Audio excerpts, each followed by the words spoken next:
మా తమ్ముడు మా కోసం చీరలు మాత్రమే తెచ్చాడు అనుకున్నాను, కానీ మా అమ్మాయికి అయితే చాలా తీసుకొచ్చాడు అనమాట. గౌన్ తీసుకొచ్చాడు, అలాగే దానికి గాజులు, రబ్బర్ బ్యాండ్స్, అలాగే హ్యాండ్ బ్యాగు, మెల్ల వేసుకునేదంట అన్నీ తెచ్చాడు. నాకు మాత్రం గాజులు తీసుకొచ్చాడు 2 డబ్బాలు.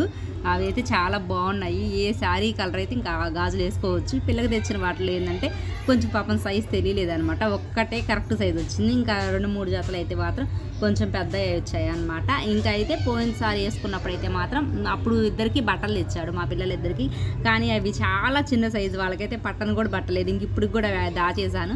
ఇంకా అక్కడ శబరిమలలో అయితే 2 జాకెట్ మొక్కలు ఇచ్చారంట, ఇవి ఆడపిల్లలు కుట్టించుకోవాలని చెప్పేసి ఇక నాకు తెచ్చాడు. దానిలో 4 అక్షంతలు అయితే వచ్చాయి. ఇంకా తిరుపతి లడ్డు ఇవన్నీ తీసుకొచ్చాడు. ఇక నాకు శబరిమల ప్రసాదం అంటే చాలా ఇష్టం అనమాట. ఇది 2 సంవత్సరాలు అవుతుంది నేను తిని ప్రసాదాన్ని. అయ్యప్ప స్వామిని అక్కడ దర్శించుకోకపోయినా కనీసం ప్రసాదం రూపంలో అయినా సరే దర్శించుకోవచ్చు. మన పుట్టింటి వాళ్ళు తెచ్చింది ఏదైనా సరే మనకు చాలా సంతోషాన్ని కలిగిస్తుంది.